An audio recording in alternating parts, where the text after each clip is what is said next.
to the inaugural episode of the X-Verse Nowish podcast. This is a production of the Wednesday Night Gentleman multimedia empire, a show about the X-Men, the comics, the movies, the TV shows, but mostly the comics. I am your host, Midget Radio. Today's guest host is a fine glass of the Macallan, a 12-year Highland single malt Scotch whiskey. So we're going to start off with ResurrXion.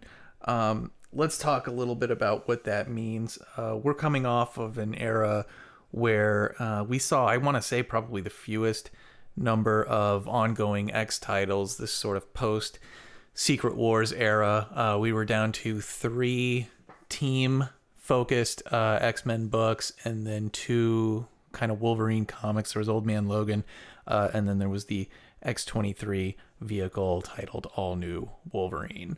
Now in ResurrXion, we are launching into, I want to say, like, it's going to be twice that number of ongoings, at least that much, with, at least at this point, X-Men Gold and X-Men Blue, I think, shipping twice a month. So, you know, we're looking at potentially 14 to 16 X-Men titles every month you go in to the comic shop. So let's start first with X-Men Prime. This is the ground floor issue establishing this new era of X-Men comics. This was written by Mark Guggenheim, who is, I guess, the chief steward of the X-Men comics now. We've got Greg Pak and Cullen Bunn in here as well. Guggenheim's going to be writing X-Men Gold. That book is going to focus on Kitty Pryde and the team that she's leading, and I'm sure a lot of what's going on at the mansion and stuff like that. So we've got essentially 3 storylines here. The first involves Storm visiting Kitty Pryde, asking her to essentially rejoin the X-Men and to, in effect, actually take on leadership duties. Storm, for I don't know, whatever her reasons, potentially editorial reasons, I don't know, feels this great sense of responsibility and guilt for her role in the X-Men versus Inhumans war that we're just now finally on the other side of. I enjoyed this scene in the sense that Kitty at least recognizes the fact and tells Storm directly to her face that she's that she's being way too hard on herself with respect to the amount of blame that she's kind of adopting here. I don't know how. Storm essentially feels like she indulged her baser instincts, that she led the X-Men to a solution rooted in violence rather than, I guess, one in diplomacy. I don't know how waiting for months for Beast to work with the Inhumans to come up with a solution for the Terrigen crisis, to resolve the Mpox disease. I don't know how waiting for months for that to occur. And then when it comes down to 0 hour, when it's the X-Men either leave the fucking planet or fight and destroy these clouds to remain in their homes, I don't know how that qualifies as rash. I feel like she was appropriately diplomatic, but whatever, comics. So anyway, one of the things that's cool to see, and one of the things I love about these books in particular, is that Kitty Pryde, she was essentially like the first teenager to join up with the X-Men all the way back in the day, back in the glory of the Claremont years. And it's cool to see her growing up, almost becoming more of that like Kate Pryde character that we saw in Days of the Future Past. And she even gets a similar haircut in X-Men Gold 1 and 2. So it's cool to see her now, having grown up in the X-Men, having been kind of one of the first students in some ways, now taking on leadership duties, now having to provide, in the absence of Xavier, in the absence of Cyclops, now having to provide a vision for mutants moving forward into this post Inhumans versus X-Men environment after. Certainly, I suppose that their trust and their public image has been somewhat eroded. So I like that development. It's interesting to see that development. The issue ends on kind of a bizarre note, where for whatever insane reason, they decide to locate the mansion, relocate it from Limbo, where it was, to kind of protect everybody from the Terrigen issue in the atmosphere. Now relocated into the middle of Central Park. I don't know how that was facilitated. It seems really out of nowhere, and one of those weird like twist endings where you see the mansion in Central Park, and the first question is how, why, what? I mean, just so many problems all at once there. It just seems like a bizarre issue with incredibly complicated logistical problems. I'm not sure why that decision was made.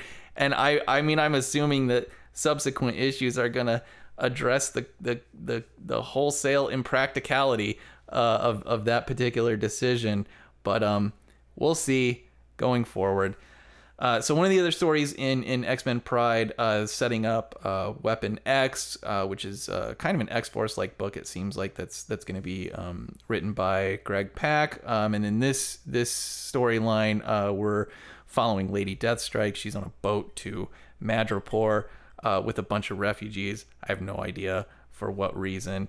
And of course, you know, whoever's piloting this boat, whatever crew is responsible for transport is full of awful and despicable people. And Lady Deathstrike, needless to say, takes them out, swims to shore, meets a lady who is, I guess, revitalizing the Weapon X project, a lady known as Carla. Carla invites or requests or presents Lady Deathstrike with a job opportunity that she's essentially being forced to take. She's being asked to join this team in this research project, I guess.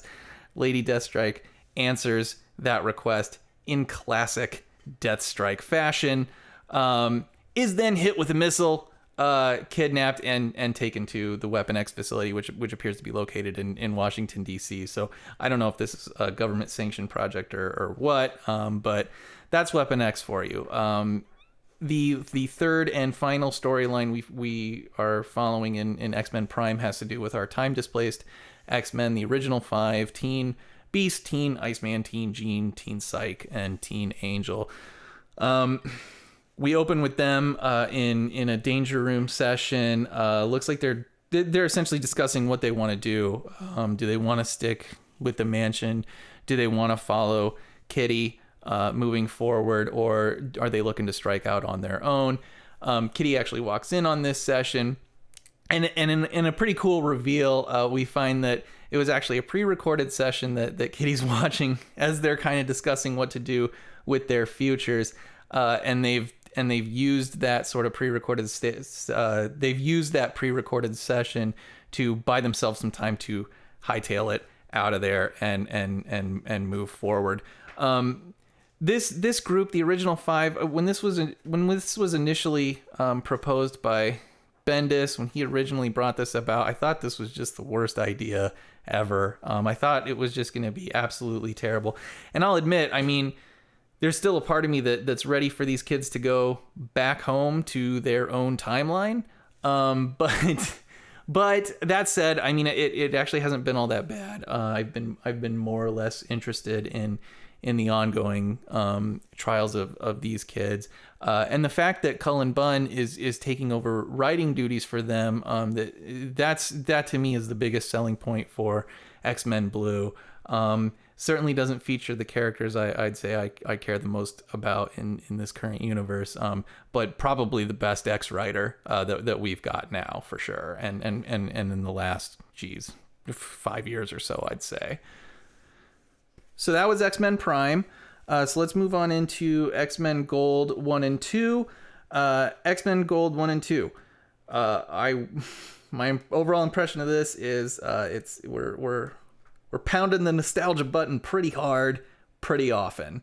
We've got within like the first 2 pages of the issue, a big old splash page of Kitty Pryde arriving on scene with her team, with her established team now, which is Nightcrawler, Colossus, Storm, Old Man Logan, and Rachel Gray, now being referred to as Prestige. And Kitty even saying, "To me, my X-Men, all Xavier style." So there's really no subtlety to any of this, but it's still really fun. Essentially, I guess Terrax is in New York, trashing buildings. I'm not sure what his overall plan is. Not that I guess it matters, but he's trashing buildings, and needless to say, the X-Men have to stop him from doing that. And they are successful. The fight scene, the actual fight is actually pretty fun. I particularly like the skyscraper falling down to the earth and Kitty phasing it through the other buildings so that it doesn't actually destroy the other buildings that it would be falling into. I mean, it's pretty fun. It's always entertaining to see the group use their powers in concert and as a team. So they save the day within 3 or 4 pages. A bunch of humans are standing around watching. Kitty makes them a speech, or Kitty makes a speech to them about, hey, we know we have kind of a bad rap, and we've, I guess, lost a lot of your trust if we ever had it in the first place. But we're here to help. We're here to be heroes and whatever. Another nostalgia button push with the X-Men playing softball.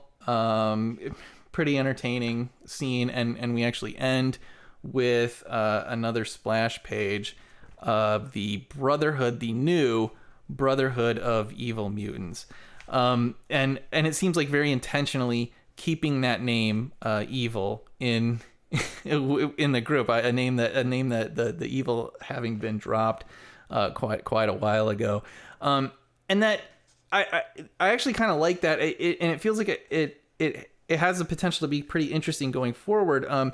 The overall premise that X-Men Gold shows or sets up for the X-Men moving into this new era is really centered, I think, around this new character, Lydia Nance, who is the director for the Heritage Initiative.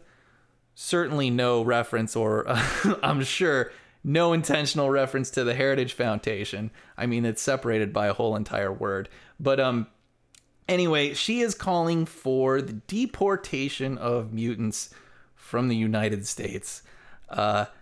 Another, fairly timely topic, which is great. I mean, that's what I want to see generally in X-Men comics. I mean, that's one of the things they're kind of designed to do, to sort of address certain sensitive political issues, even if it's even in the broadest of terms, and even only slightly.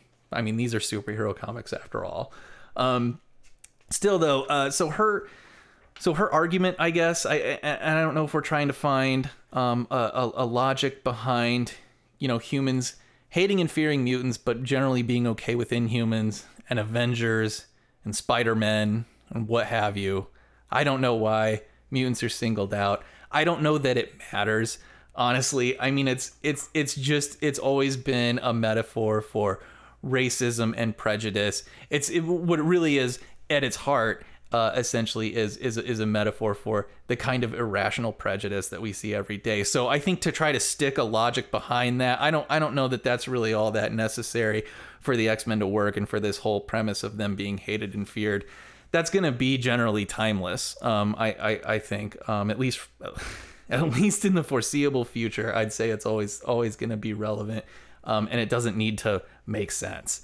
So anyway, her reasoning though, her actual argument is that I guess it is a kind of genetic fear that basically mutants have this ticking time bomb in them called the X gene.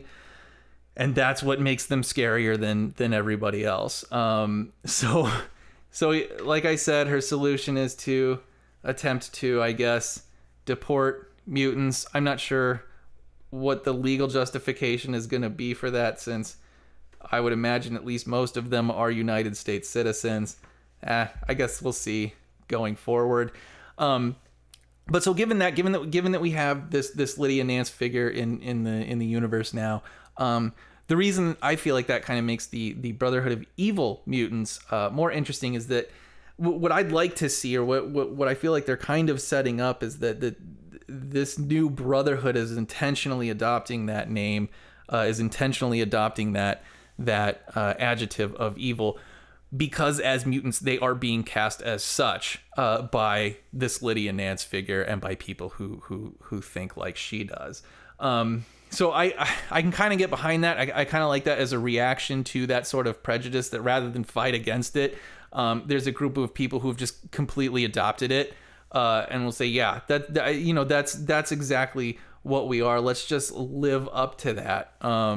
It's a little bit ironic, and I kind of enjoy that. I hope that's kind of the direction that they're going. That the evil is being used less in terms of the sort of 1960s connotation, where it is like a moral, practically spiritual, or supernatural almost designation, and is instead adopted somewhat ironically. I hope to see kind of that's a little bit like that. They're not evil because they're mutants. They're evil because of the prejudice that they experience every day. So we'll see. I feel like having Lydia Nance as a kind of foil for Kitty Pryde seems like fertile ground to me, and I'm more than happy to go along for the ride as Guggenheim and company explore that particular conflict. So moving on into X-Men Blue, Cullen Bunn's title, the vehicle for the 05, the time-displaced 05. We open on another X-Men diving in to save the day from supervillains. This time Black Tom Cassidy, who we haven't seen him and I don't even know how long at this point. And then, of course, right alongside him, the Juggernaut. They're on a boat in the middle of the ocean, and they've got a bunch of hostages on the boat. I don't know why. I don't know what they're doing. I have no idea why they've taken this boat or what they plan to do with any of these people. But the X-Men bust in, stop them, save the day. Another pretty entertaining fight sequence here. That's what most of the issue is focused around, their conflict with Black Tom and Juggernaut. We find out at the end of the issue that they're essentially under the tutelage of Magneto. They've relocated their headquarters to Madripoor. X-Men Blue #2 kind of digs in a little bit to the conversation that Magneto and Jean had as Magneto was looking to form this group. His reasoning essentially is that the original 5 X-Men have the least baggage. They're as fresh as they can be, since they've been brought into this time. I want to say after almost, like, it sounds like kind of immediately after their first battle with Magneto, so that he wants to use this team to kind of reestablish trust with the rest of the world, with the rest of humanity. It sounds a little bit like Magneto is once again pursuing Xavier's dream to some degree. So it's Magneto, and it's written by Cullen Bunn. We'll see where that actually goes from there. The issue does end kind of strangely with Magneto talking to this new, I guess, their robotic butler that lives in their Madripoor HQ named Ferris. And he's been building a time platform to see if he can return the original 5 X-Men to their own timeline. Interestingly, All New X-Men, that last issue, ended with the reveal that Beast, who has been learning magic more or less, took the X-Men, took the 05 back to their own timeline via a spell, and discovered in a pretty bizarre twist that that their original selves, their younger selves, are in fact already in that timeline. So it kind of seems like something weird happened, and the 05 are now alienated from the timeline that they came from, and they're more or less aliens in the timeline, the 616 universe that they now occupy. So I don't know. It may be kind of interesting to see what happens there. I hope that twist is explored a little bit more, because it's kind of an interesting development, despite the fact that I'm still kind of leaning toward I'd like to see the '05 go back to their own timelines. Because I think we've had enough at this point. But I don't know. I've been wrong, and their stories, they've been enjoyable enough to follow up or to follow around in the comics ever since Bendis brought them here. So we'll see where it goes.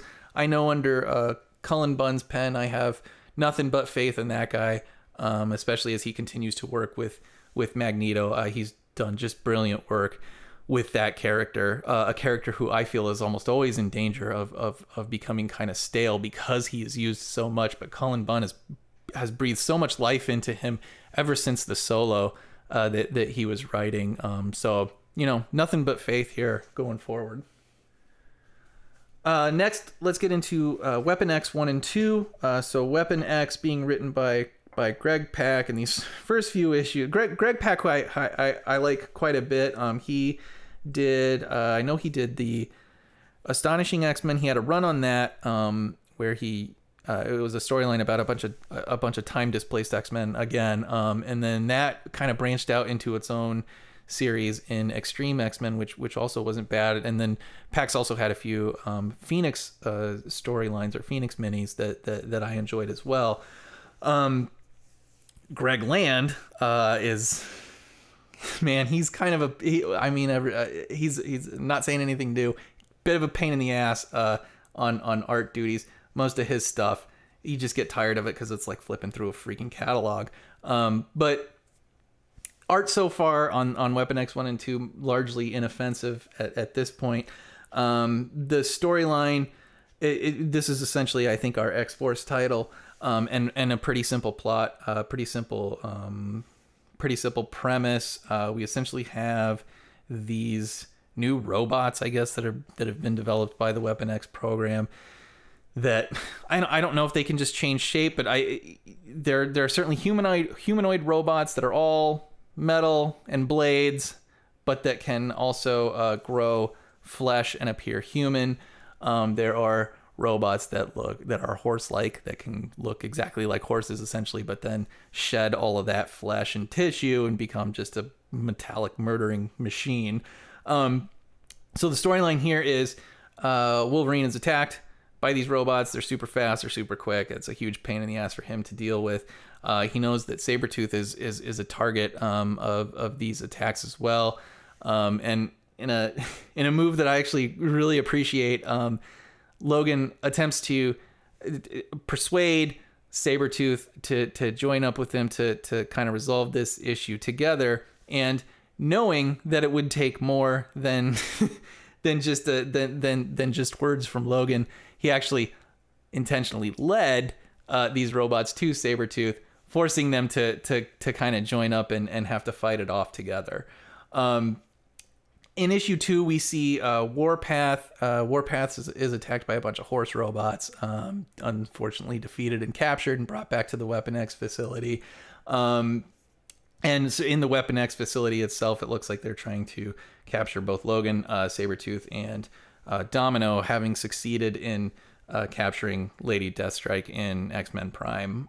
So, straightforward plot. I mean, there's not really a lot to say about it at this point, other than that it's been pretty enjoyable. It's been a fun read, and I'm into it. I'm interested in seeing what goes on with the Weapon X project and what's up with these robots.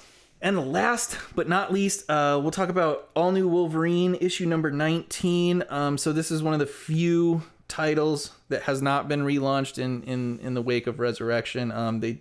It did just get over a storyline wherein we saw Laura overcome her vulnerability to the Trigger Scent issue with the help of Jean Grey. So it seems like now she can be exposed to Trigger Scent and not descend into a kind of murderous rampage, which is pretty cool. I mean, that's something that she's been dealing with ever since she was created. So this is kind of a major milestone for this character. Moving into this issue, she's ditched the yellow and blue Wolverine outfit, and I've always been a little dubious about this. Laura Kinney has been her own character for such a long time now. There's no reason, I think, for that character to be subsumed by the legacy of Wolverine, let alone take on that mantle. I mean, she is her own individual at this point and has been for some time. That said, though, Tom Taylor, I think, has been doing a great job on this book. This has arguably been probably the most entertaining of the X-Men books since Secret Wars. So, you know, I'm more than happy to see where he keeps going with this title, and I'm happy he's still on the book, and I'm happy the book is still around. So she's ditched the yellow and blue. She's now in the kind of X-Force, Kyle Yost X-Force black and gray outfit. The storyline in this one is a little bizarre. She is on a boat with her clone Gabby, and so that development as well. The fact that there were, I think, 3 clones originally. So a program basically made 3 sort of copies, I guess, of Laura. I hated this in the beginning. I thought this was a terrible direction. I think 2 of them are dead at this point. And then this third one, the youngest one, Gabby, has survived. It's been pretty good. I like Gabby well enough. I'm hoping that this is the last of the clones. I think we've reached the tipping point of Wolverine clones at this time, and I think let's just make do with what we have. Is gonna be my request moving forward. That said, I do actually like Gabby pretty well, and I really like her new costume in this book. The storyline's a little weird. An alien crash lands in New York. Let's see here, Roosevelt Island, and says Laura Kinney's name and then dies and spreads some sort of weird disease. Ironheart actually finds her and has to have the island quarantined. So Shield, I guess in response to this, Shield decides that they need Wolverine, and in classic fucking goddamn Avengers style, Captain Marvel just goes to Wolverine, says her name, grabs her up, and flies her off to the Shield helicarrier, because that's how the Avengers do. But anyway, so they apprise Laura of that situation, and she's like, cool, and jumps down, skydives right into the island, and that's where the issue ends. So we'll see what develops from there with this alien that for whatever reason knows Laura Kinney. Okay, and that's it for episode 1 of the X-Verse Nowish podcast. I want to thank anybody who managed to stick it out this far. I'm sure we're all better people for the experience. As a treat, we were gifted with a track from a band calling themselves the Kids Omega. A rude, unkempt little boy with ridiculous hair and smelly friends, and certainly no business on this or any other campus. Sorry, I don't know what happened there. Anyway, the Kids Omega, live from the Hideaway. Thanks for listening. Hope to see you all next episode. Please check out the WNG official podcast on this same channel. Likely, admittedly, a more coherent production. Thanks.